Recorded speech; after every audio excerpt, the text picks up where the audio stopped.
In news programme में आपका स्वागत है। मैं हूं सोनाली चोपड़ा। दरअसल आज की खबर है कि केंद्रीय वित्त मंत्री निर्मला सीतारमण ने आज ट्वीट किया है कि जो हाल ही में एक आदेश दिया गया था कि स्मॉल सेविंग्स स्कीम्स पर जो है डिडक्शन है, उनको जो है 1.1% से जो है उसका डिडक्शन होना था, जिसको जो है विड्रॉ कर दिया गया है। उस आदेश को खारिज कर दिया गया है सरकार द्वारा, यह कहकर कि यह अनदेखी में लिया गया फैसला था। तो क्योंकि आज का टॉपिक अर्थव्यवस्था से रिलेटेड है तो यह जीएस पेपर 3 में कवर होगा। जल्दी से देख लेते हैं डायमेंशंस जिन पे हम आज की चर्चा करेंगे। सबसे पहले जानेंगे कि यह खबरों में क्यों है, उसके बाद लघु बचत योजना के बारे में जानेंगे, इसका उद्देश्य क्या है यह जानेंगे, ब्याज दर और बचत के बीच में क्या संबंध है वह जानेंगे, इसके प्रभाव और सरकार की क्या प्रतिक्रिया रही है इस पर वह जानेंगे, और अंत में रहेगा आपके लिए प्रश्न। खबर हमने जान ही ली है, अब जान लेते हैं कि लघु बचत योजना क्या है। लघु बचत योजना यानी कि स्मॉल सेविंग स्कीम्स, यह जो है इनका जो है सरकार द्वारा इनका निर्धारण किया जाता है और इन योजनाओं का निर्माण कुछ अधिनियम के तहत किया जाता है। वो अधिनियम है सरकार बचत बैंक अधिनियम 1873 यानी गवर्नमेंट सेविंग्स बैंक एक्ट। उसके बाद है सरकारी बचत सर्टिफिकेट अधिनियम 1959 यानी गवर्नमेंट सेविंग्स सर्टिफिकेट एक्ट। उसके बाद है सार्वजनिक भविष्य निधि अधिनियम यानी पब्लिक प्रोविडेंट फंड एक्ट 1968। इसके तहत जो है केंद्र सरकार द्वारा इन योजनाओं का निर्माण किया जाता है।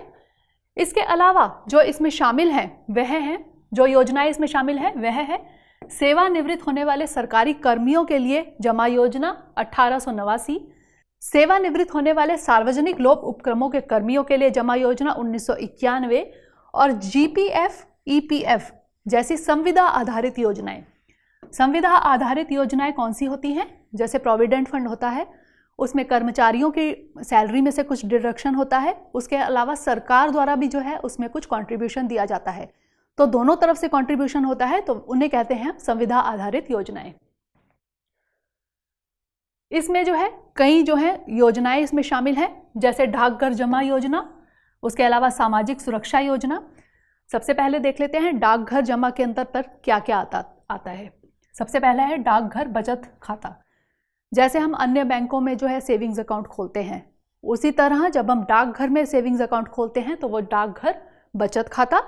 डाकघर आवर्ती जमा, जिसमें हर महीने एक निश्चित जो राशि है वो डाकघर में जमा की जाती है, जिसे हम रेकरिंग डिपॉजिट भी कहते हैं।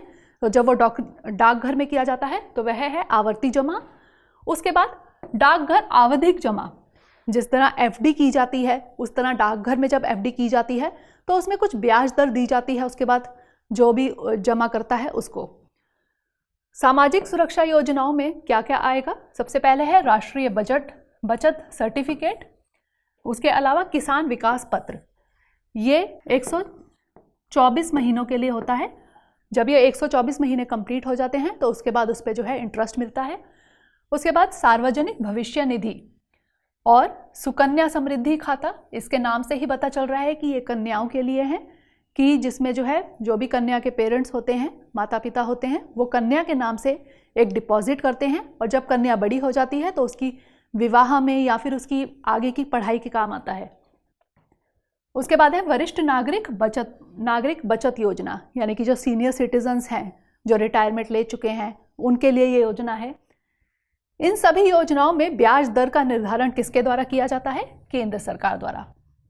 इसके बाद इसमें जो है डाकघरों की भूमिका होती है, सार्वजनिक बैंक, कुछ चुनिंदा निजी बैंक भी इसमें होते हैं। उसके अलावा स्मॉल सेविंग एजेंट्स की इसमें भूमिका अहम है। अब जान लेते हैं कि इसका उद्देश्य क्या है। दरअसल सरकार लोगों को प्रेरित करना चाहती है कि लोग ज़्यादा से ज़्यादा बचत करें, तो यह एक घरेलू बचत का महत्वपूर्ण जरिया बन के आता है। इसके अलावा इससे जो भी बचत करेगा उसको एक तरह की सामाजिक सुरक्षा भी मिलेगी। यह एक तरह का स्मॉल इन्वेस्टमेंट है, यानी कि लघु निवेश है, जिससे छोटे स्तर पर लोगों में बचत की आदत पैदा हो जाती है। अगर छोटे छोटे इन्वेस्टमेंट्स करते जाएंगे, आप मान लीजिए आपने एक छोटा सा इन्वेस्टमेंट किया थोड़े समय बाद आपको उसका जो है कुछ ब्याज मिलके जब मिलता है तो अच्छा, मतलब उससे जो है हमको एक आदत पड़ जाती है कि हमें निवेश करना है। उसके बाद यह है उनके, जब हमें कोई भी ऐसी मिलता है अमाउंट तो वो हम कहीं ना कहीं उसको यूज़ कर सकते हैं, वो हमारे वित्तीय रूप में हमारे लिए सहायक है। और कोई ऐसे जोखिमों में उनकी रक्षा, यानी कि भविष्य में कोई जोखिम आए तो उसमें भी जो है रक्षा होती है। इस मकसद से तुलनात्मक रूप से ब्याज दर अधिक होती है। जो गवर्नमेंट की जो होती हैं स्कीम्स, उसमें ब्याज दर जो है जो प्राइवेट बैंक्स हैं उसके मुकाबले ज़्यादा होती है थोड़ी। अब इसके बीच का संबंध समझते हैं कि ब्याज दर और बचत के बीच में क्या संबंध है। अब दोनों का जो है सम अनुपातिक संबंध है, यानी कि डायरेक्ट प्रोपोर्शनेट है जो है इसका संबंध। अब मान लीजिए कि ब्याज दर मान लीजिए ज़्यादा है तो हम बचत करने के लिए ज़्यादा प्रेरित होंगे। अगर हम बचत ज़्यादा करेंगे तो हम निवेश भी ज़्यादा करेंगे। अगर हमारे पास बचत कुछ होगी तभी तो हम सोचेंगे ना कि हम कहीं पे इन्वेस्ट करें। और अगर ब्याज दर कम होगी तो बचत भी कम होगी, जिससे निवेश भी कम होगा।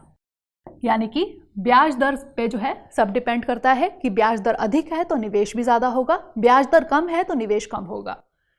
लघु बचत योजनाओं पर ब्याज दर हर तिमाही नोटिफाई की जाती है। हर 3 महीने में जो है वह नोटिफाई की जाती है कि कितनी ब्याज दर है। इसके अलावा जो कल की खबर थी जिसको जो है खारिज कर दिया गया है उसको देख लेते हैं। इसके अनुसार पीपीएफ जो प्रोविडेंट फंड, एनएससी सहित सभी ब्याज योजनाओं पर दी जाने वाली बचत दर में 1.1% तक की कटौती करने की जो है एक खबर सामने आई थी, जिसको आज खारिज कर दिया गया है। अब इसका कारण क्या था कि बैंक्स में जो फिक्स डिपॉजिट है रेट में गिरावट की तर्ज पर जो है ये आई थी। अब इस आदेश के चलते क्या हुआ कि पीपीएफ का जो है नई ब्याज दर पर 1974 के बाद से सबसे निचले स्तर पर आ गई। जब 1.1% कटौती हुई तो वह सबसे निचले स्तर पर आ गई 1974 के बाद पहली बार। उसके बाद आज केंद्रीय वित्त मंत्री ने कल के आदेश को अनदेखी में लिए हुए फैसले का निर्णय करार दे दिया और इसको खारिज कर दिया, यह कह के कि यह अनदेखी में लिया गया था। और अब जो नया आदेश है उसके मुताबिक जो पहले थी हमारी 2020-21 की अंतिम तिमाही की ब्याज दर जो थी वही मानी जाएगी। अब उसमें कोई भी चेंजेस नहीं किए गए हैं।